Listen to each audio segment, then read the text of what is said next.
Bonjour, je suis très heureux de retrouver aujourd'hui deux éminents confrères pour parler des prochaines élections législatives en France, Michel Cotta et Dominique de Bonvallon. Merci beaucoup d'être venus.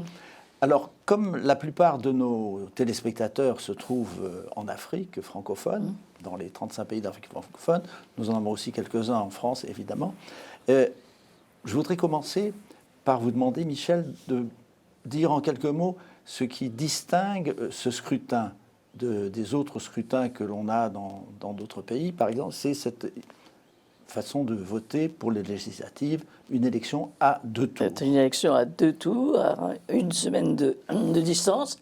Au premier tour, on choisit les candidats avec cette règle qui va avoir beaucoup d'importance pour la suite, qui est qu'il faut, pour qu'un candidat soit retenu, il faut qu'il ait 12,5% des inscrits, ce qui veut dire au moins 15% selon l'abstention, et même peut-être plus, des votants. Donc ça veut dire que tout ce qui est en dessous est éliminé. D'où la nécessité pour les candidats de se présenter non pas en ordre dispersé, la gauche divisée a jugé bon de se réunir, on en parlera après, le centre et une partie de la droite se sont réunis hier, et à la gauche, l'extrême droite reste l'extrême droite. Donc on voit que c'est un scrutin dans lequel vraisemblablement ne seront retenus pour le deuxième tour que 2 personnes. Il y aura sans doute des duels beaucoup plus que des trios comme il y avait de temps en temps. Et dans ce cas-là, c'est effectivement une élection qui doit profiter à la majorité sortante ou la majorité d'Emmanuel Macron. Voilà, c'est tout ce qu'on sait maintenant. Il y a tous les imprévus de tous les scrutins. Que pensez-vous de ce mode de scrutin, Dominique ? Je dirais qu'il a fait ses preuves. Donc, logiquement, il y a tant de choses à revoir, à modifier, à nuancer, que ça ne me paraît pas absolument utile de revenir là-dessus. Encore que, mais pour l'instant, nous sommes dans une campagne législative. Je mentionne simplement qu'il y a un débat qui vient de ressurgir sur la proportionnelle. C'est un autre... ce débat n'est pas fini. On va voir si c'est un serpent de mer ou si ça débouche. Mais de toute façon, je n'en parle pas plus que cela, puisque le scrutin qui s'annonce est le scrutin majoritaire à 2 tours, comme vous l'avez dit, et comme l'a décrit Michel à l'instant. Et le soutien de ceux qui ont été éliminés au premier tour, par ce qui est en dessous de la barre des 12,5%, est-ce qu'il est important pour le deuxième tour? Est-ce qu'il compte? Ah oui, forcément, il compte, mais il n'y a aucun caractère mécanique. Hein. Les électeurs sont par définition libres. Celui qui a réussi à franchir la barre au minimum 12,5% des inscrits, donc être présent au second tour, s'il a un adversaire, il espère que parmi les éliminés, il aura le soutien de tel ou tel, et surtout que les Français réagiront. C'est ça qui est le plus important, parce que les partis politiques sont quand même aujourd'hui, dans la période actuelle, me semble-t-il, très déconsidérés, et les jeux actuels de certains de ces partis n'arrangent rien. Alors ce qui est important, c'est de savoir comment vont réagir les Français. Ils peuvent réagir par l'abstention, ou ils peuvent réagir par un soutien finalement au président sortant réélu, en lui disant bon voilà, soyons dans la logique de la Ve République, on lui donne une majorité. Où ils peuvent se disperser. Enfin, j'arrête. Oui. On est dans une situation compliquée. Mais surtout qu'on a une situation complètement inverse dans la France profonde que pour une élection présidentielle. Dans la France, il y a des bastions socialistes qui existaient. Il y a des bastions de droite. Il y a des bastions traditionnels républicains. Or, ce sont tous ces partis qui ont été battus à l'élection présidentielle. Donc, effectivement, il y a 2 Frances politiques. Il y a la France présidentielle, c'est Macron, et puis il y a en dessous la France politique, avec quand même des partis qui résistent. Alors, nationalement, ils résistent mal, et localement, ils résistent. Et c'est ça qui rend la chose encore plus incompréhensible et encore plus difficile à interpréter. Alors, justement, le dernier événement qui est survenu hier soir, c'est l'accord entre la France insoumise et les socialistes. Que pensez-vous de cet accord? Est-ce qu'il va renforcer ce courant ? Donc il a une minorité dans ce cas. Il a été accueilli apparemment par les 2/3 du Conseil national, du Comité national des socialistes. Bon, moi je dirais qu'il y a malheureusement une logique là-dedans. Au fond, ça fait 5 ans, on a bien vu que François Hollande a été attaqué par une partie de son parti, les frondeurs. Ça fait 5 ans qu'il n'a pas pu faire passer dans son parti, dans son propre parti, la social-démocratie. Et ça veut dire qu'il y a un socle vraiment très hostile à une social-démocratie à l'allemande. Alors que ce socle-là se retrouve maintenant derrière Mélenchon, qui a dit qui a proféré des tas pas d'injures, mais enfin de mots assez durs, si vous voulez, à leur égard. Au fond, il y a une logique. C'est une logique qui tue le Parti socialiste, mais c'est une logique qui montre qu'il était mort.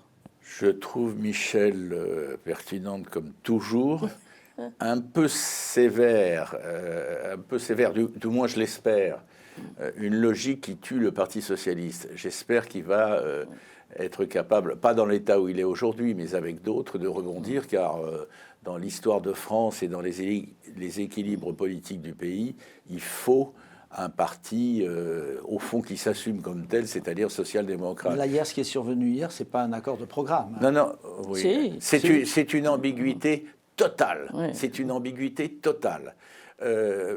Mélenchon, Jean-Luc Mélenchon a bien joué. Il n'est pas que ça, mais il est aussi un manœuvrier politique bien connu et vérifié, bon, dans le cas précis. Et qu'est-ce qu'il a exploité? Une situation dans laquelle la candidate officielle du Parti socialiste, attendez, c'est du jamais vu, n'a même pas atteint les 5% des suffrages exprimés. Alors évidemment, un Parti socialiste qui, comme le disait à l'instant Michel Cotta, est ancré dans la France profonde, dans la France tout court d'ailleurs, est ancré, mais qui là, sur le devant de la scène, à l'occasion d'un grand rendez-vous présidentiel, non seulement n'a pas pris la revanche de ses échecs antérieurs, mais les a aggravés. Donc, on a des candidats socialistes, enfin des candidats socialistes, des socialistes qui sont arrivés quelque part la corde au cou en disant Monsieur Mélenchon, est-ce qu'on peut arriver à s'entendre? Et ils ont avalé beaucoup de couleuvres. Et vont-ils faire campagne sur le thème des propositions de Mélenchon? Non, ils vont bien sûr rester dans le flou, mais ils ont quand même signé quelque chose qui, pour des socialistes, quand on se rappelle Mitterrand, Delors, etc., ils ont quand même signé pour des socialistes, ce qui est aberrant pour eux, le droit de désobéissance vis-à-vis de l'Europe. Qu'est-ce que ça veut dire, la désobéissance vis-à-vis de l'Europe? Ça veut dire qu'au moindre... sortir du traité. Au moindre moment, on s'en va. Donc, ils n'osent pas dire Brexit. Et d'ailleurs, Mélenchon est revenu sur ses positions en disant « ça ne se fera pas sous ce mandat-là ». Enfin, son génie quand même à Mélenchon, parce qu'il y a une espèce de génie de communication. Oui, c'est vrai. Une sorte de génie de communication. Il sort de là, il dit « je serai Premier ministre ». Et tout le monde gobe ça. Je veux dire, il y a eu une première journée où il n'y a même pas eu un journaliste pour dire attention, il faut la moitié des voix plus une, la moitié des sièges plus une à l'Assemblée nationale pour pouvoir être un Premier ministre de cohabitation. Mais tout ça est passé avec une publicité incroyable qui a fait croire que finalement Mélenchon avait gagné. Oui. Mélenchon était numéro 3, il a gagné. Marine Le Pen, on n'en parle plus. Je dois dire, on va se demander pourquoi. Et le premier... celui qui est passé en premier apparaît comme le plus faible, ce qui est quand même une aberration dont la France a le secret. Oui, alors qu'aucun sondage ne lui permet d'espérer d'avoir le nombre de voix suffisant pour être Premier ministre. Ah ben aucun, non, ça aucun. Donc c'est un bluff formidablement orchestré et auquel d'ailleurs la presse a participé. Ce bluff marche d'autant plus qu'il a une forme, avec des guillemets, de génie, ce Mélenchon. C'est... exploiter les situations, la moindre situation et la grossière, etc. Mais ça marche d'autant mieux, enfin, pour l'instant, psychologiquement, parce qu'effectivement, comme dit, je partage tout à fait l'avis de Michel Cotta, on avait l'impression que c'était lui pratiquement qui avait gagné l'élection présidentielle. On ne parlait que de lui, et puis avec quelle révérence, pas la moindre critique vis-à-vis de Monsieur Mélenchon. Mais c'est aussi parce qu'en face, il n'y a personne. Vous pensez, il n'y a personne pour diriger le Parti socialiste. Il y a la candidate, la maire de Paris, pratiquement elle est aphone, parce qu'avec le score qu'elle a fait, c'est cataclysmique, il vaut mieux ne pas en parler, on tourne la page. Bon, et je veux dire, c'est quand même une situation très très curieuse, hein, dans laquelle il y a un Mélenchon, plus Mélenchon que jamais, mais aussi qui lui répond au sens qui dialogue avec lui.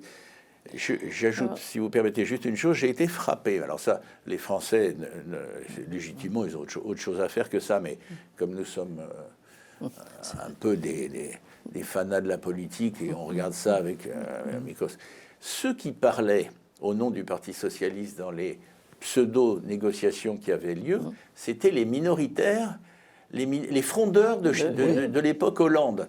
C'est-à-dire, c'est ceux qui contestaient la politique de Hollande, c'est ceux qui étaient frondeurs, qui l'ont amené d'ailleurs dans l'impasse où il s'est trouvé obligé de renoncer. Attendez, c'est une situation mais folle.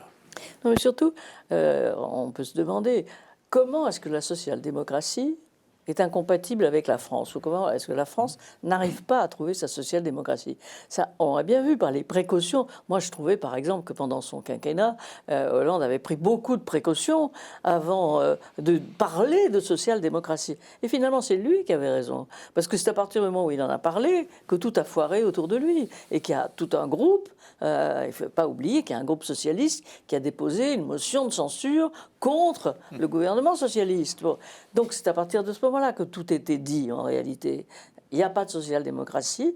Pourquoi est-ce qu'il n'y a pas de social-démocratie alors qu'il y en a en Allemagne? Pourquoi on est tous admiratifs quelque part de la social-démocratie allemande? On se trompe peut-être. On la mythifie peut-être. Impressionnant. Mais pourquoi en France il n'y a pas de place pour la social-démocratie? Alors je crois qu'on pourrait ajouter à ça que l'élection de Macron, l'élection d'Emmanuel Macron sur un groupe central a effectivement eu comme conséquence de rejeter les extrêmes, c'est-à-dire de rejeter une droite extrême et puis une gauche extrême. Et c'est ça qui s'est passé, et une partie des socialistes est partie vers la gauche extrême, l'autre partie rejoindra peu ou prou Emmanuel Macron. Oui, mais des extrêmes de plus en plus nombreux, est-ce que ça n'est pas quand même, à long terme, une menace pour la démocratie en France ?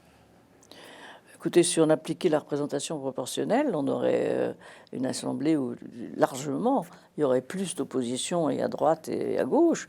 Maintenant, si vous voulez, il faut bien que les gens soient représentés, c'est ça la démocratie aussi. Alors c'est peut-être dangereux pour gouverner, mais c'est pas dangereux pour la démocratie, c'est le moins qu'on puisse faire quand même. Ou alors il ne faut pas faire d'élection. Oui. Alors Emmanuel Macron a réussi à organiser une sorte de confédération rassemblant La République En Marche, les centristes du Modem et Horizon, et donc à réconcilier un peu tout le monde autour de lui. Quel est votre... Le mot, l'expression clé, c'est autour de lui. Décidément, c'est autour de lui, mais après tout, c'est la réalité depuis 2017 et même dans la campagne qui avait précédé. Je pense que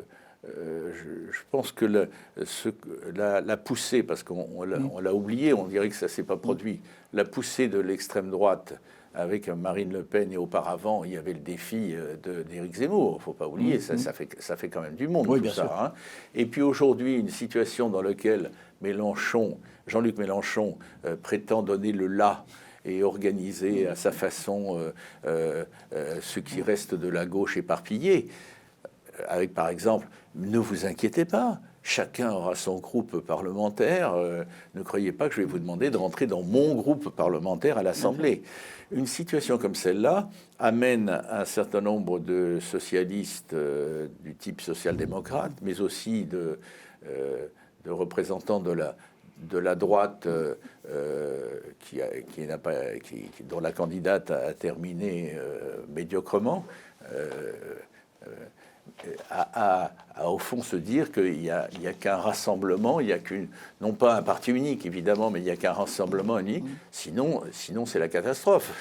C'est ce qu'il dit. Le bon sens vient de la peur. Oui, la peur de perdre sa circonscription. Oui. Il est évident que les socialistes n'auraient pas eu le même courant et ils ne se seraient pas précipités sur Mélenchon s'ils avaient été sûrs de retrouver leurs 27 députés. Mais ce que voulait Mélenchon, juste un mot, ce que voulait Mélenchon, c'est que son groupe parlementaire soit plus important que le Parti socialiste, qui n'était pas le cas. Et il a organisé les choses pour que ça se fasse.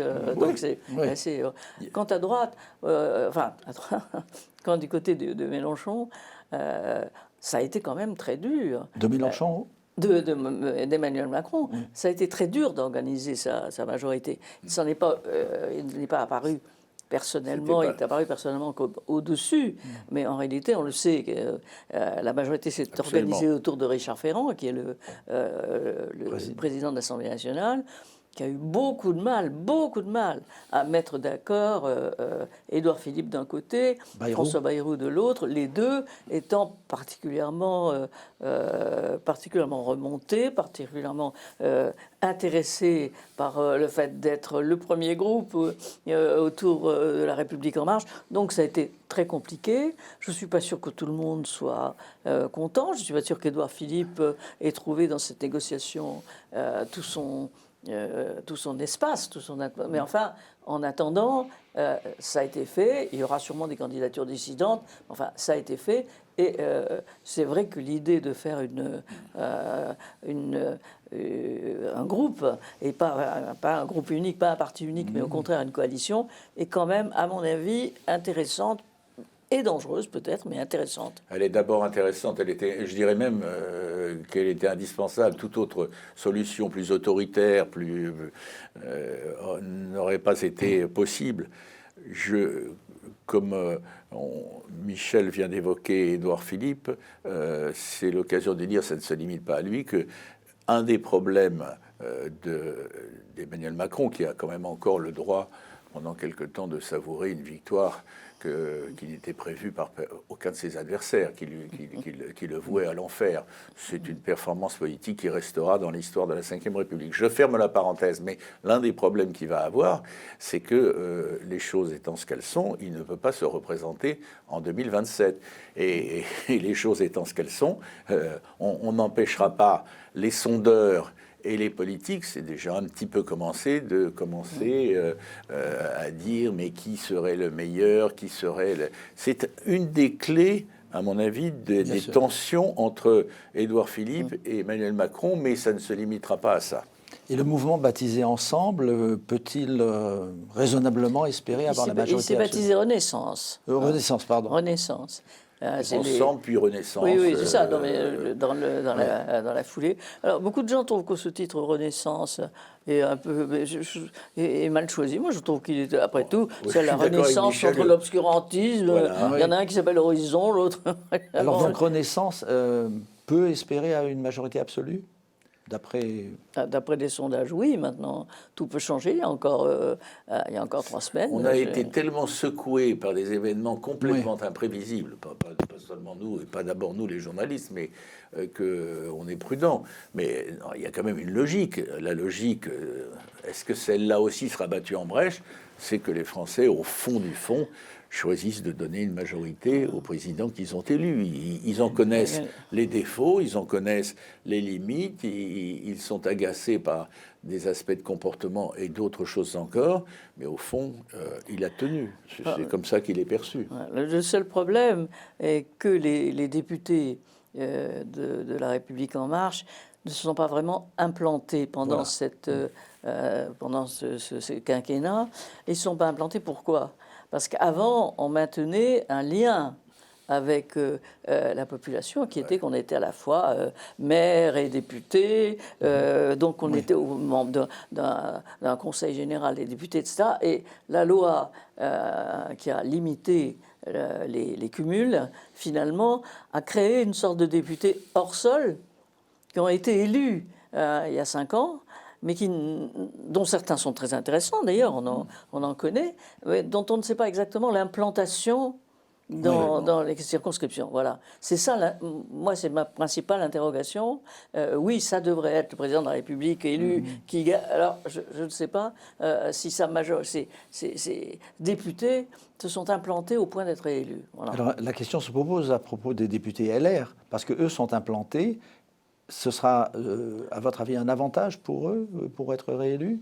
Ah bah oui, ce sont des barons. D'ailleurs, ils ne sont pas tellement nombreux. Je vous rappelle qu'ils avaient déjà été battus, et largement, par Emmanuel Macron en 2017. Donc, mais il me semble que leur bastion ne va pas s'effriter tellement vite que ça par rapport au groupe parlementaire qu'ils étaient.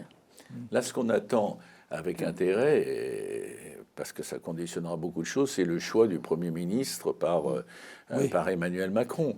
Et la deuxième chose qui me frappe, c'est qu'on a évoqué l'hypothèse qu'éventuellement Emmanuel Macron puisse avoir une majorité absolue de députés qui le soutiennent.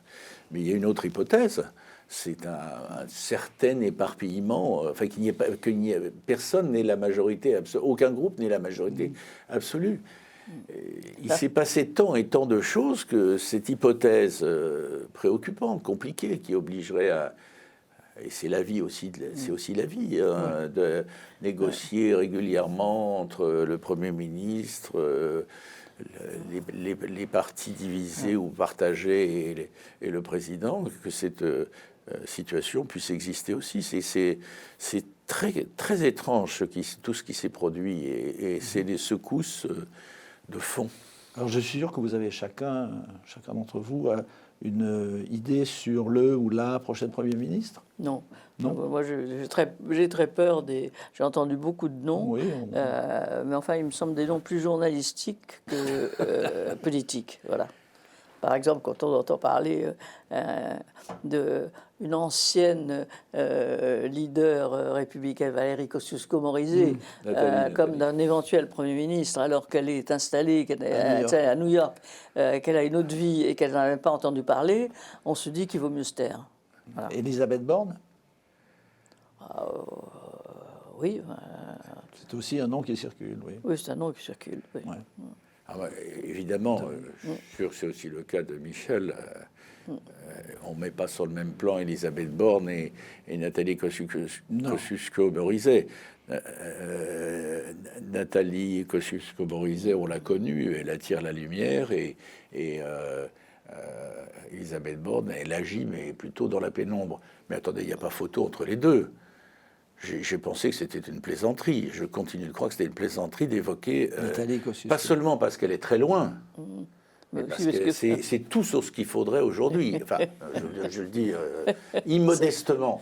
Elisabeth Borne, pourquoi pas? Le problème est de savoir quelle orientation, au fond, Emmanuel Macron veut donner à son deuxième quinquennat. Est-ce que c'est une orientation plus ouverte sur la gauche, comme on lui en prête l'attention, pour couper un peu l'herbe sous le pied à ses adversaires de gauche, en considérant que de toute façon, il ne s'alliera jamais l'extrême droite. Donc, est-ce qu'il a besoin d'un Premier ministre plutôt incarnant certaines valeurs, ou est-ce qu'il a besoin d'un Premier ministre qui soit un clone d'Édouard Philippe? Voilà, c'est l'interrogation, et ça, lui seul, pour le moment, peut répondre. Et je suis sûr que personne ne sait, même autour de lui, puisqu'on a lancé, par exemple, l'autre jour, le nom de l'ancienne directrice de cabinet de Manuel Valls, qui est maintenant dans une grande entreprise, sans savoir si elle avait répondu oui ou non. Et d'ailleurs, on ne sait toujours pas si elle a été contactée. Donc, vous voyez, il faut faire attention. C'est des périodes où il vaut mieux se taire. Voilà, vraiment, sur le nom du Premier ministre. A-t-il besoin d'un vrai Premier ministre qui est une personnalité propre, ou a-t-il besoin, plutôt comme par exemple avec Jean Castex, de quelqu'un qui est son adjoint? Moi, je suis sûr qu'il aimerait garder Jean Castex, qui ne peut pas le faire parce que ça recommence. Parce qu'il a dit le contraire, il a dit que, mais qu'en réalité, il s'est très bien entendu avec Jean Castex, qui a très bien fait son boulot. sans rien dire, qui représente quand même quelque chose dans la vie politique française et qui a fait ses preuves. Parce que quand même, personne ne s'attendait, pour le coup, on parle de Premier ministre, personne ne s'attendait à ce qu'il soit nommé. C'était une surprise. Et au bout du compte, c'était exactement le Premier ministre qu'il fallait à Emmanuel Macron. Est-ce qu'il va changer de genre? Est-ce qu'il va se dire qu'il faut qu'un Premier ministre soit plus politique? Je n'en sais rien. Est-ce qu'il va être moins prêt, moins sur le terrain, si vous voulez? Oui. Ou est-ce qu'il va l'être encore? Interrogation. Il peut choisir, Jean Castex, ce serait une surprise quand même par rapport à ce qu'il a dit, mais par rapport, comme je partage totalement l'avis de Michel, c'est quelqu'un qui a réussi et qui est complémentaire d'Emmanuel Macron et tellement différent. Donc c'est important. Et puis, s'il choisissait Jean Castex, ce serait pour Emmanuel Macron. Je ne dis pas que je n'en sais rien, hein, que ce sera le cas, mais imaginons, ce serait une claque de plus adressée à la corporation journalistique et je suis sûr que le président en serait ravi. Alors on dit beaucoup, on dit depuis longtemps, que l'année des réformes, enfin qu'il n'y a qu'une année pour faire des réformes dans ce pays. C'est 100 jours même. Oui, 100 jours, allez, presque, ou peut-être même allant jusqu'à une année. Quelles sont à votre avis les réformes principales qui doivent être faites, parce qu'il y a quand même une urgence. Après la période où on a dépensé sans compter, il faut réformer, remettre en état le budget de l'État. Il y a des réformes comme la réforme des retraites qui est absolument indispensable. Pensez-vous que maintenant, vous me direz que ça dépendra de sa majorité, mais le président va s'y lancer. Quelles vont être les réformes dans lesquelles il va se lancer tout de suite, ou dans lesquelles il devrait se lancer? Sous une forme ou sous une autre, puisqu'il y a déjà eu plusieurs moutures, il faudra bien qu'il y ait une réforme des retraites. Elle est absolument vitale, donc j'imagine qu'elle aura lieu. Est-ce qu'on peut dire que le fait que le président ne se représente pas à la fin ne pourra pas se représenter à la fin de son quinquennat, lui donne les mains un peu plus libres? Je n'en sais trop rien. Je pense qu'en tout cas, il y aurait intérêt à ne pas trop tarder. Et puis d'une façon générale, il faut que l'État retrouve de l'autorité. Je préfère le dire comme ça, pour évoquer de façon volontairement allusive le fait que, s'agissant de la sécurité, où des choses ont été faites, mais beaucoup reste à faire, me semble-t-il, s'agissant de la situation confuse, alimentée aussi par une partie de l'extrême droite, concernant l'immigration, il faut un État, comme je ne dis pas un État fort parce que c'est connoté, mais il faut que l'État retrouve de l'autorité, une colonne vertébrale qui soit obéie. C'est le paradoxe d'Emmanuel Macron. On a entendu dire pendant 5 ans qu'il était trop autoritaire, qu'il était trop arrogant. En matière d'arrogance, avec Jean-Luc Mélenchon, on a connu mieux. Oui, il y a un problème. Je pense qu'il faut qu'il s'attaque aussi au problème de sécurité, mais que ses premières réformes vont être d'abord d'amadouer sur le pouvoir d'achat, comme il a commencé à faire. Tout à fait. Je pense. D'autant plus qu'il braquerait à la gauche s'il attaquait sur le terrain de Quand vous dites amadouer sur le pouvoir d'achat, ça veut dire quoi exactement? Ça veut dire donner, comme il le fait, quelques enveloppes à des gens sur l'inflation, etc. Parce qu'on est quand même dans une période qui peut être catastrophique. L'inflation a commencé, on dit qu'en France elle est moins importante qu'ailleurs, c'est vrai pour le moment. Elle est quand même très forte. Elle est quand même très forte, et puis la France n'est plus habituée à ça. Oui, ce sont des facteurs exogènes. Depuis des années, et puis il y a sûrement des difficultés d'approvisionnement en gaz, etc. On est au début encore d'un quinquennat infernal. Hein. Il y a la guerre, c'est vraiment pas... alors, est-ce que... oui, il y aura sûrement une réforme de la retraite. On dit qu'il y a une méthode différente à trouver. Moi, je veux bien, mais la seule méthode, c'est de parler avec les syndicats. Les syndicats sont contre. Donc, il faut donner quelque chose à un syndicat et pas à un autre, et espérer que la CFDT contrera la CGT. Ça va être quand même très difficile. Enfin, encore une fois, c'est très progressif. On est à 62 ans dans la vie aujourd'hui. Dire qu'on retourne à 60 ans, comme le disent la gauche, c'est d'aberration. Mais on peut effectivement faire trimestre par trimestre et se donner 10 ans pour arriver à l'équilibre. Mais Michel a évoqué aussi la guerre. Moi, je suis très frappé sans être à genoux devant tous les sondages, parce qu'ils sont virevoltants, ils sont parfois virevoltants. Mais je suis frappé d'un sondage qui est paru hier, qui dit que, je me souviens que 72% des Français, on en est là, ont peur que la France soit embarquée dans une guerre à propos de l'Ukraine et de la Russie. Enfin, et c'est aussi, c'est pas une réforme, mais c'est aussi un domaine où le président est attendu, hein, rassuré sans fléchir. Oui, d'ailleurs... C'est difficile parce qu'il n'a pas les armes. Autant sur le Covid, autant vrai, sur la crise vrai. du Covid, il a décidé, même contre toute la communauté scientifique à un moment donné, de ne pas reconfiner. C'était un pari terrible, mais un pari qui est passé finalement. Autant là, celui qui a les armes, c'est Joe Biden, c'est l'OTAN. Et au fond, on s'est dit dans un premier temps, cette crise d'Ukraine, ça fait ressurgir l'Europe. Mais malheureusement, ça fait surtout ressurgir que l'Europe est derrière les États-Unis. Est embarqué dans l'OTAN. Oui. Et en ce qui concerne les réformes budgétaires, a-t-il une marge de manœuvre? Parce que là, on vit, c'est pas mort à crédit, c'est vie à crédit. Oui, toute l'Europe vit à crédit. Hein. Oui, enfin, l'Europe, certains après. Plus que d'autres. Parce que oui, d'accord, voilà. Oui. Oui.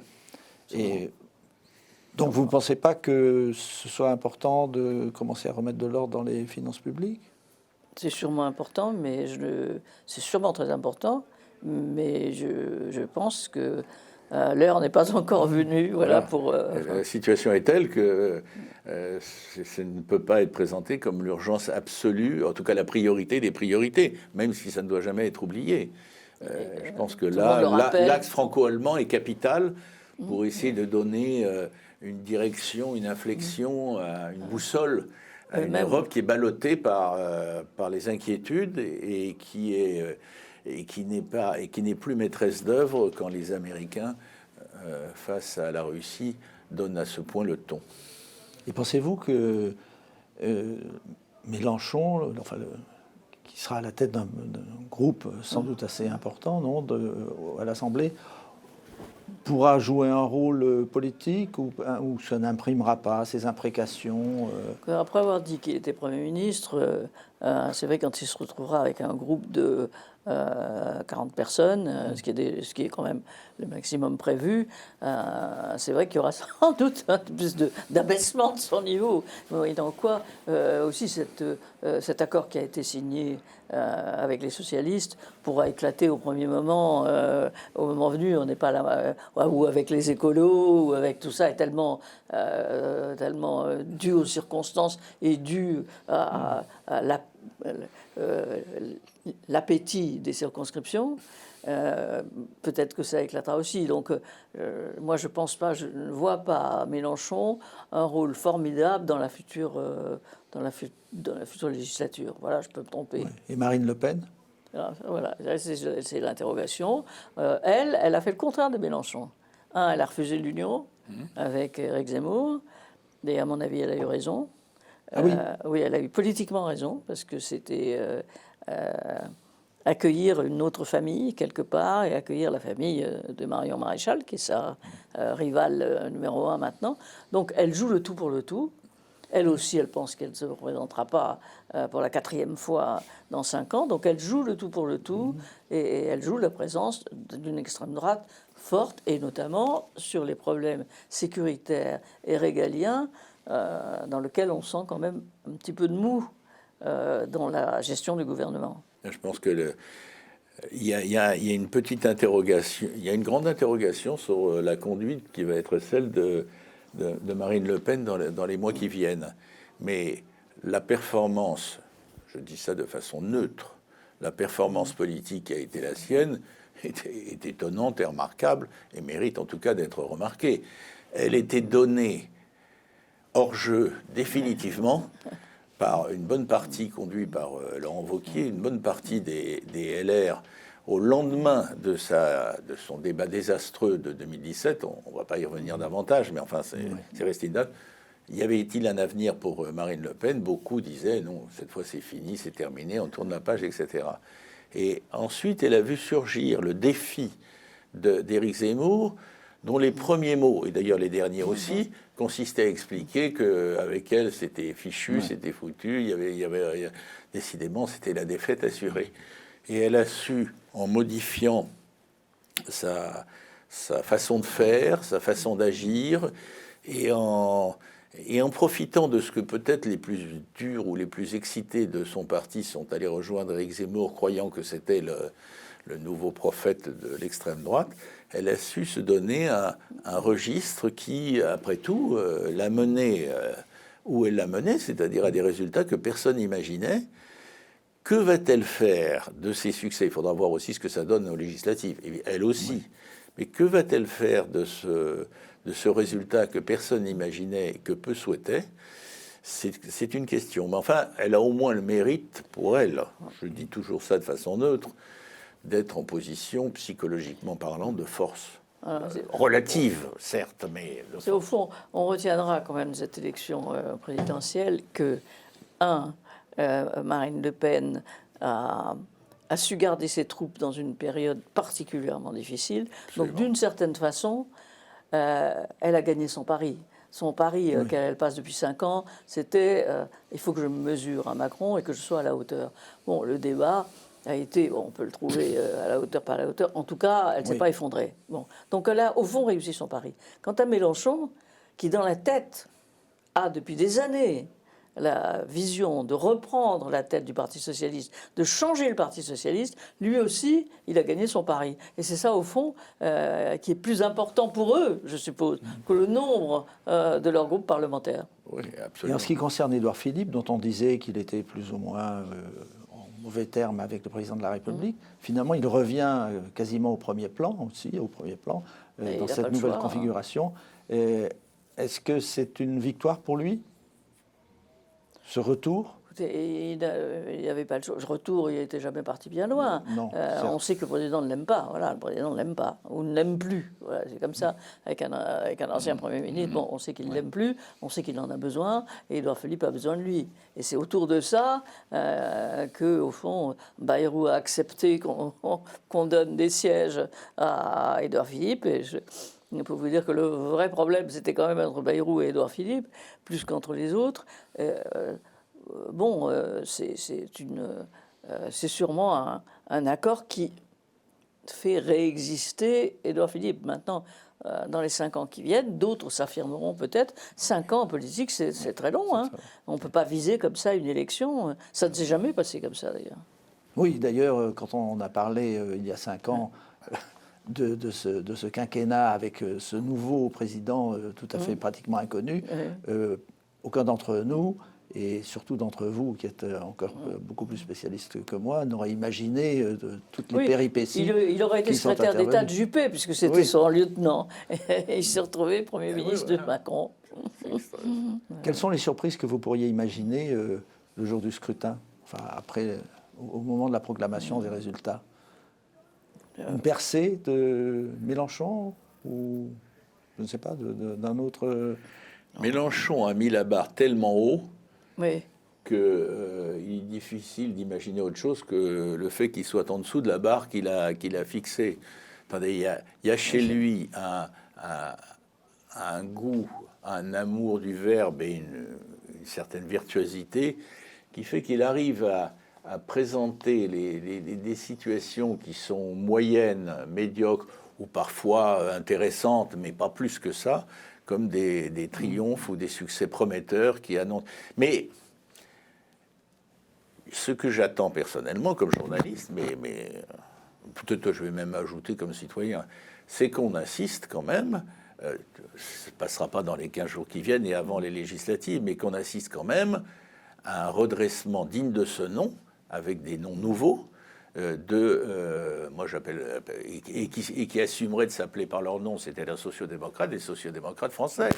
C'est pas possible, il y a une histoire, il y a une lignée. Il y a des pays dans lesquels il est au pouvoir. Mais c'est pas Mélenchon qui va donner le là idéologique et politique, ou alors la gauche sera dans un tunnel pour longtemps. Et vous pensez qu'on peut trouver comme ça Mais il y en aura. Oui. Il y en aura sûrement, mais je pense qu'effectivement, la situation française est absolument incompréhensible vis-à-vis de la social-démocratie, de ce que ça représente. Alors maintenant, on est sur une espèce de social-libéralisme, hein, disons, Oui. qui peut séduire certains social-démocrates. Mais c'est vrai que quand on voit à quel point Manuel Valls, qui a représenté la social-démocratie à un moment donné au gouvernement, qui a été Premier ministre, qui a représenté aussi un État autoritaire et se tourner vers l'immigration, vers les problèmes que ça pose, etc. Il est détesté par tous ces gens. Il faut voir, tous les anciens socialistes qui ont signé hier avec Mélenchon haïssent Manuel Valls. Alors, ça veut dire quand même qu'on est dans une période en France où la social-démocratie est vraiment détestée. On verra combien de temps ça dure. Donc on il verra faut si qu'elle ça dure. renaisse. Et j'ajouterai une chose qu'on n'a peut-être pas évoquée, sauf erreur, c'est aussi les libertés les libertés, je suis modéré dans l'expression, que prend Mélenchon avec la laïcité. Michel en a parlé au début de l'entretien, mais j'y reviens un peu lourdement là. C'est quand même aussi très important. On va pas nécessairement, c'est une expression qui est passée dans le langage courant, mais qui est extrêmement polémique, parler d'islamo-gauchisme, mais il prend des libertés avec la laïcité, qui est un des piliers de la République, et qui était une référence clé de tous les socialistes, quand tous les socialistes étaient unis, enfin, étaient dans la cohérence, etc. Je veux dire, il se passe quand même des choses qui vont nécessiter clarification. Ou bien c'était des complaisances tactiques et intéressées transitoires, ça pose déjà problème. Ou alors vraiment on part dans un autre monde, mais à ce moment-là, ceux qui ne veulent pas partir dans ce monde-là, dans cette dérive-là, doivent se ressaisir. Je dis ça comme si c'était... pardon, c'est un peu ridicule, c'est pas moi qui vais... Mais je l'attends, je l'espère, et ça me paraît très logique. Il faut que les héritiers de Jospin, de Mendes, de Mitterrand, hein, non, quand même, enfin, c'est pas possible. C'est aimable comme tout ce que fait Mélenchon, mais ils peuvent pas rester les bras ballants. Donc, il se passera des choses. Et puis, il faut voir qu'il a été élu avec un fort vote musulman dans toutes les banlieues, la banlieue de Paris. Oui, Saint-Denis. Bon, donc c'est pas ça qui va l'éloigner, c'est pas ça qui va lui donner une image contraire à l'islamo-gauchisme. Hein. Donc il faudra qu'il fasse très attention aux électeurs, effectivement de banlieue, mais c'est dans les banlieues que se jouera beaucoup de bagarres dans les circonscriptions entre Mélenchon et la droite, évidemment. Merci beaucoup. Ce sera le mot de la fin de cette émission. Je vous remercie infiniment d'avoir accepté de venir parler des législatives et je suis sûr que nous aurons l'occasion de nous retrouver pour en parler après le jour de l'élection. Merci beaucoup. Merci à vous. Merci à vous d'avoir suivi cette émission et à bientôt.